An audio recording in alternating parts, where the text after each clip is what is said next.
of the popliteus separates the lateral meniscus from the fibular collateral ligament. A strong tendon slits the posterior meniscofemoral ligament, joins the lateral meniscus to the PCL and the medial femoral condyle. The movements of the knee joint, the flexion and extension of the main knee. Comprehension occurs when the knee is flexed. When the knee is fully extended to the left and foot on the ground, the knee locks because of medial rotation of the femur and the tibia. This position makes the lower limb a solid column and more adapted for weight bearing. When the knee is locked, the thigh and the leg muscle can relax briefly without making the knee joint too unstable. To unlock the knee, the popliteus contracts, rotating the femur laterally to the flexion of the knee and a pull. The main movements of the knee joint and the muscle producing them are the flexion, especially by the hamstring movement, is similar by contrast between the calf and thighs. The rotation possible when the knee is partially flexed, medial rotation, the popliteus, the tendon, and slightly by the tendon, the movement is checked by the cruciate ligament. And the lateral relation, the biceps femoris, the movement is checked by the collateral ligaments, the extension, principally by quadriceps, movement is limited as the cruciate and collateral ligaments become sound.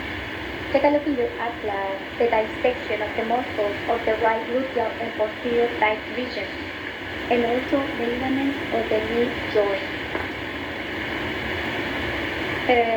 Take a look the posterior view of the cruciate ligament and its drawing the femur that is being sectioned and the near half.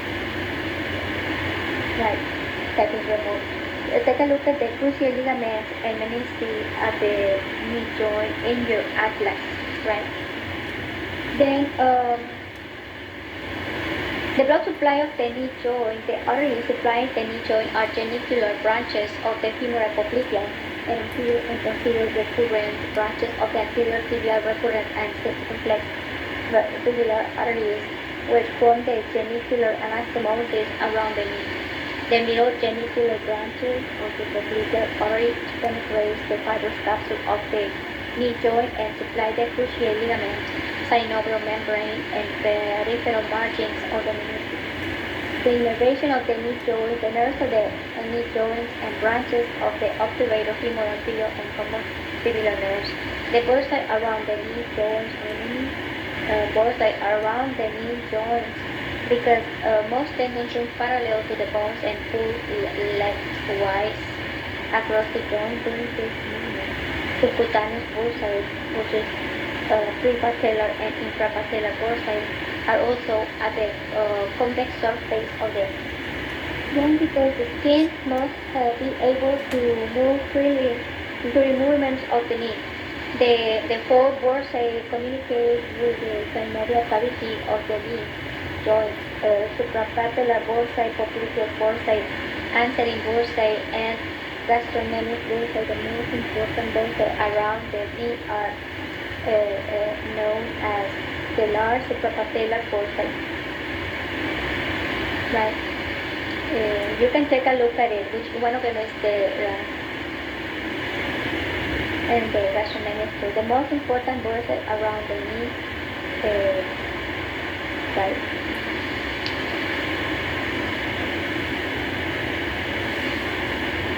Take a look in your atlas, right? The most important bursae around the knee. Right.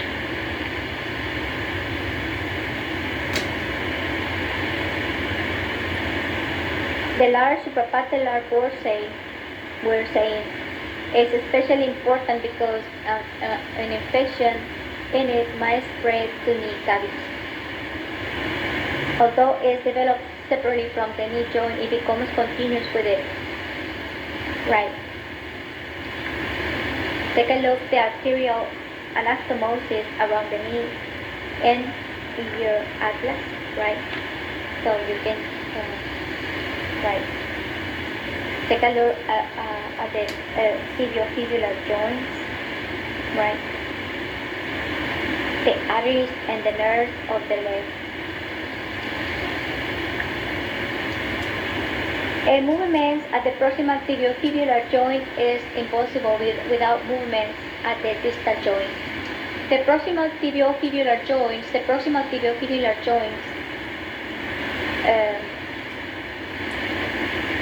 is a plain type of synovial joint between the head of the fibula and the lateral condyle of the tibia. The articular surfaces, the flat faces on the tibular head articulates with a similar articular faces located posterolaterally on the lateral tibial condyle, the articular capsule and ligaments. The fibrous capsule surrounds the joint and attaches to the margin of the articular surface of the fibula and tibia. The capsule is strengthened by anterior and posterior tibiofibular ligaments. The anterior ligaments of the head of the fibula consist of 2 or 3 broad flat bands that pass superomedially from the anterior aspect of the fibular head to the anterior part of the lateral tibial condyle. The posterior ligament of the head of the fibula is a single broad band that passes superomedially from the posterior aspect of the fibular head to the posterior part of the lateral tibial condyle. The thick band is covered by the tendon of the popliteus. The synovial membrane lines the fibrous capsule, a pouch of synovial membrane. The popliteus forceps passes between the tendon of the popliteus and the lateral condyle of the tibia and might communicate with the synovial cavity of the knee joint. The slightly movements of the joint occurs during dorsiflexion and plantar flexion of the foot. The blood supply, the arteries of the joint are from the inferior lateral genicular and anterior tibial recurrent arteries. The nerve supply of the joint and are from the common fibular nerve and the nerve to the popliteus. The distal tibiofibular joint is a fibrous joint type of syndesmosis. The integrity of this articulation is essential for the stability of the ankle joint because it keeps the lateral malleolus firmly against the lateral surface of the talus. Articular surfaces and ligaments. The rough triangular articular area on the medial surface of the inferior end of the fibular articulates with a faces on the inferior end of the tibia.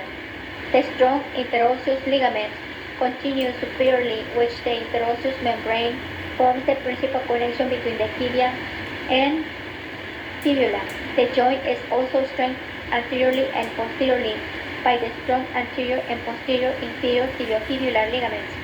The distal deep continuation of the posterior inferior tibiofibular ligament, the inferior transverse, which is the tibiofibular ligament, forms a strong connection between the distal end of the tibia, which is the medial malleolus, and fibula, which is the lateral malleolus. It contacts the talus and forms the posterior wall of a 3-sided socket for the trochlea of the talus, the lateral and medial walls being formed by the respective malleoli. The slight movements of the joint occurs to accommodate the talus during dorsiflexion of the foot. The blood supply, the arteries are from the perforating branch of the fibular artery and from medial malleolar branches of the anterior and posterior tibial arteries. The nerve supply are from the deep fibular, tibial, and saphenous nerves. The ankle joint, which is also known talocrural articulation, is a hinged type of synovial joint located between the distal end of the tibia and fibula and the superior part of the talus. The ankle joint can be felt between the tendons on the anterior surface of the ankle as a slight depression approximately 1 cm proximal to the tip of the medial malleolus. The articular surfaces of the ankle joint, the distal end of the tibia and fibula, along with the inferior transverse part of the posterior tibiofibular ligament, form a mortise, which is known as deep socket, into which the pulley-shaped trochlea of the talus, right? The trochlea, right, which is also known as pulley, is the rounded superior articular surface of the talus. The medial surface of the lateral malleolus articulates with the lateral surface of the talus. The tibia articulates with the talus in two places, while its inferior surface forms the roof of the mortise, and its medial malleolus articulates with the medial surface of the talus. The malleoli grip the talus tightly as it rocks anteriorly and especially posteriorly in the mortise during movements of the joint. The grip of the malleoli on the trochlea is the strongest during dorsiflexion of the foot because this movement forces the wider anterior part of the trochlea posteriorly, spreading the tibia and fibula slightly apart. This spreading is limited by the strong interosseous ligament and by the transverse anterior and posterior tibiofibular ligament that unite the tibia and fibula. The ankle joint is relatively unstable during plantar flexion because the trochlea is narrower posteriorly and therefore lies respectively loosely within the mortise. It is during plantar flexion that most injuries of the ankle occurs, right, which is known usually as a result of sudden, unexpected, and therefore adequately resisted inversion of the foot. Also, the articular capsule of the ankle joint, the fibrous capsule, is thin anteriorly and posteriorly, but is supported on each side by strong collateral ligaments. It is attached superiorly to the borders of the articular surface of the tibia and to the malleoli and inferiorly to the talus. The ligaments of the ankle joint, the fibrous capsule is reinforced by the lateral ligament, right, which consists of three parts: the anterior talofibular ligament, a flat weak band that extends anteromedially from the lateral malleolus to the neck of the talus; the posterior talofibular ligament, which is a thick, fairly strong band that runs horizontally medially and slightly superiorly from the malleolus fossate to the lateral tubercle of the talus; the calcaneofibular ligament, a round cord that passes inferiorly from the tip of the lateral malleolus to the lateral surface of the calcaneus. The three discrete ligaments are collectively referred to as the lateral ligaments. The fibrous capsule is reinforced medially by the large, strong medial ligament, which is also known as deltoid ligament, that attaches approximately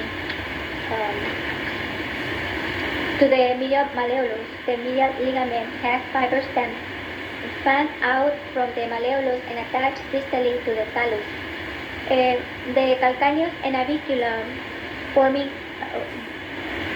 the known as tibionavicular ligament, known as the anterior and posterior tibiotalar ligament, and known as the tibiocalcaneal ligament, right? The medial ligament stabilizes the ankle joint during eversion and prevents subluxation, which is known as partial dislocation of the joint. The synovial membrane is loose and lines the fibrous capsule. The synovial cavity often extends superiorly between the tibia and fibula as far as the interosseous ligament of the distal tibiofibular joint. And the movement of the ankle joint, dorsiflexion and plantar flexion. When the foot is plantar flexed, some rotation and abduction and adduction of the ankle joints are possible. The dorsiflexion of the ankle is produced by the muscles in the anterior compartment of the leg. The dorsiflexion is usually limited by the passive resistance of the triceps sudden to stretching and by extension in the medial and lateral ligaments. The plantar flexion of the ankle is produced by the muscles in the posterior compartment of the leg. In toe dancing by ballet dancers, the dorsum of the foot is in line with the anterior surface of the leg. Right? Take a look in your atlas, the dissection of the right ankle joint and the joints of inversion and eversion. Also the ankle and tarsal joints. The blood supply of the ankle joints derives from malleolar branches of the fibular and anterior and posterior tibial arteries. The nerve supply of the ankle joints nerves are derived from the tibial nerve and the deep tibial nerve, a division of the common fibular nerve. The foot joints. The many joints of the foot involve the tarsal, metatarsal, and phalanges. The important intertarsal joints are the transverse tarsal joints, which is also known as calcaneocuboid and talonavicular joint, and the subtalar joint. Inversion and eversion of the foot are the main movements involving these joints. The other joints in the foot are relatively small and are so tightly joined by ligaments that only slight movements occur between them. All foot bones are united by dorsal and plantar ligaments. The transverse tarsal joint is formed by the combined talonavicular part of the talocalcaneonavicular and calcaneocuboid joints. Two separate joints align transversely. Transection across the transverse tarsal joint is a standard method for surgical amputation of the foot. The subtalar joint occurs where the talus rests on and articulates with the calcaneus. The subtalar joint is a synovial joint that is surrounded by an articular capsule, which is attached near the margins of the articular faces. The fibrous capsule is weak, but is supported by medial, lateral, posterior, and interosseous talocalcaneal ligaments. Orthopedic surgeons often use the term subtalar joint. The ligaments of the foot. The major ligaments are the plantar calcaneonavicular ligament, which is also known as the spring ligament, that extends from the sustentaculum tali to the superinferior surface of the naviculum. This ligament plays an important role in maintaining the longitudinal arch of the foot. The long plantar ligament that passes from the plantar surface of the calcaneus groove on the cuboid. Some of its fibers extend to the basis of the metatarsal, thereby forming a funnel for the tendon of the fibularis longus. The long plantar ligament is important in maintaining the arches of the foot. The plantar calcaneocuboid ligament, which is also known as short plantar ligament, that is deep to the long plantar ligament. It extends from the anterior aspect of the inferior surface of the calcaneus to the inferior surface of the cuboid. The arches of the foot. The tarsal and metatarsal bones are arranged in longitudinal and transverse arches that add to the weight-bearing capabilities and resiliency of the foot. They act as shock absorbers for supporting the weight of the body and for propelling it during movement. The resilient arches of the foot make it adaptable to surface and weight changes. The weight of the body is transmitted to the talus from the tibia, then it is transmitted superinferiorly to the calcaneus and inferiorly to the head of the second and fifth,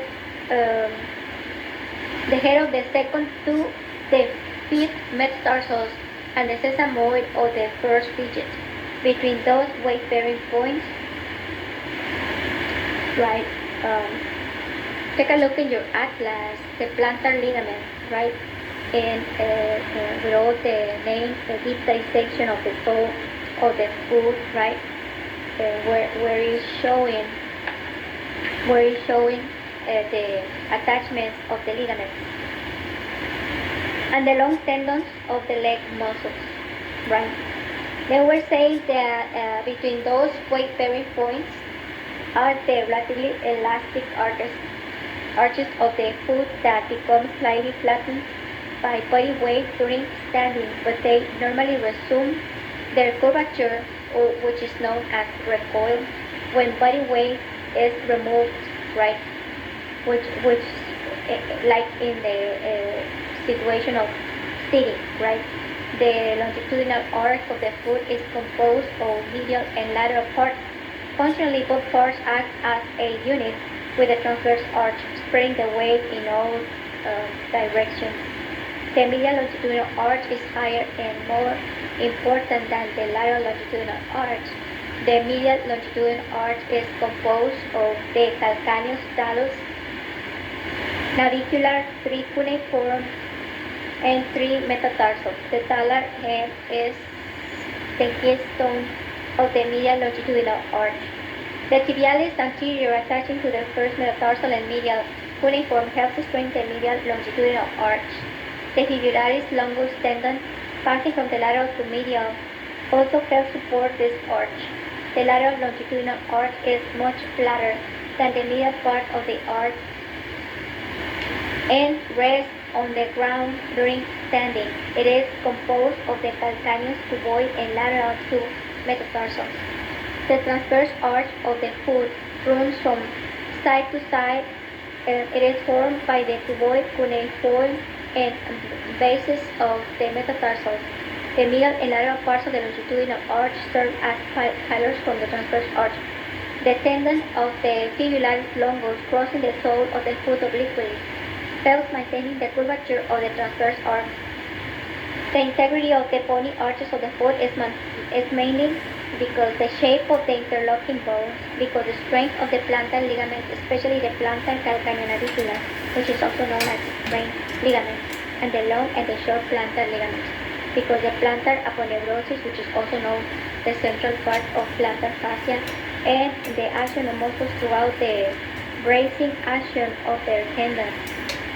Of these factors, the plantar ligaments and the plantar aponeurosis bears, right, the greatest stress and are most important in maintaining the arch. Take a look right in your atlas. The use of the normal arch versus the fallen arch, right? The posture and gait. When a person is standing at ease with the feet slightly apart and rotated laterally to the toes, point outward, few of the back and lower limb muscles are active. The mechanical arrangements of the joints and muscles are such that a minimum of muscular activity is required to keep from falling.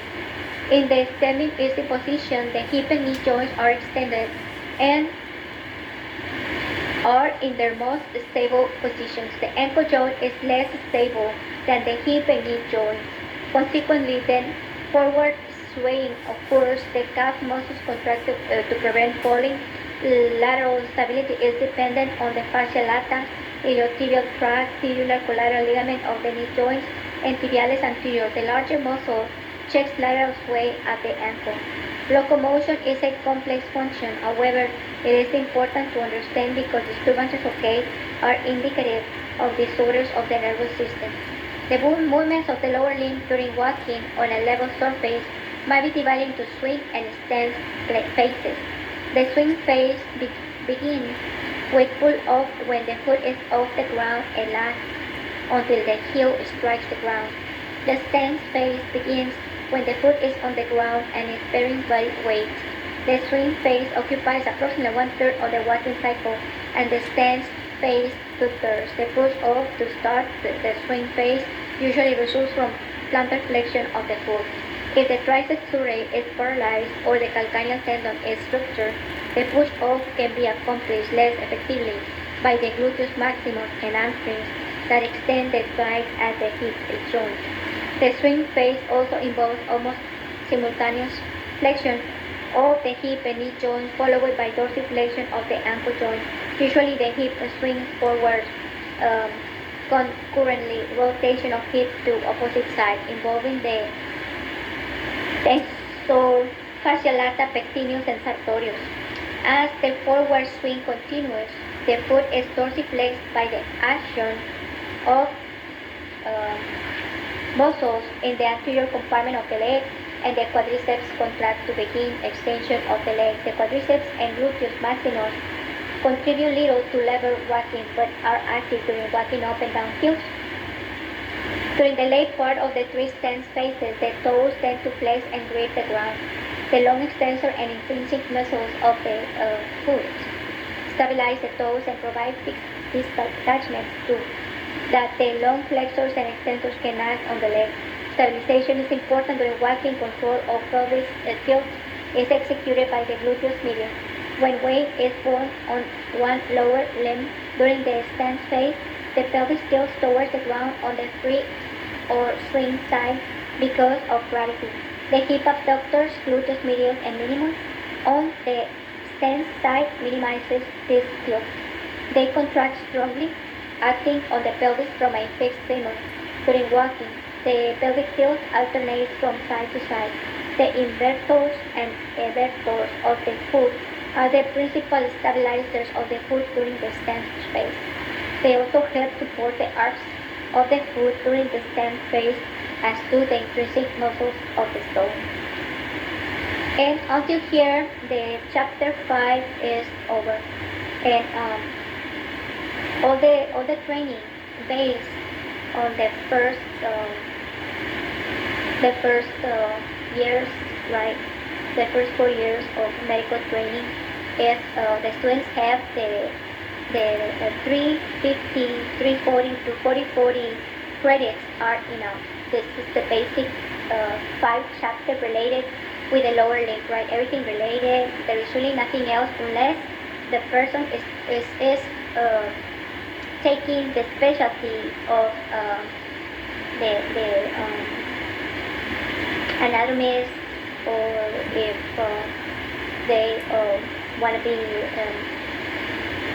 working on internal medicine, if they have to work on pelvic related such as obstetrics, right? And other than that, this is it, right? Probably we overdid some things, right? But mainly the basic knowledge on the lower limb is this, and there is really nothing else that you can find that will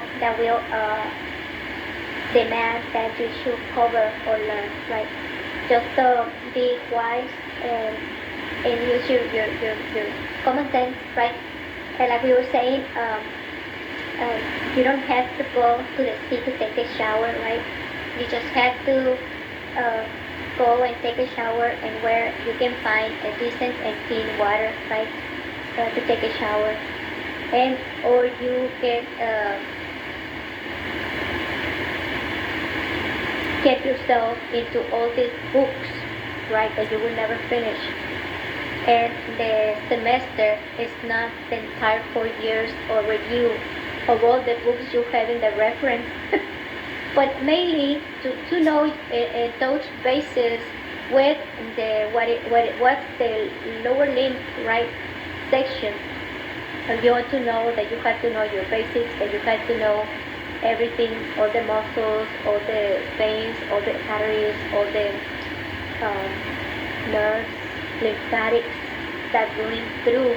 And as you go to the dissection, you will see all these parts in the human body, right? Okay, let us just stop right here and let us continue with the chapter 6 in a little bit later.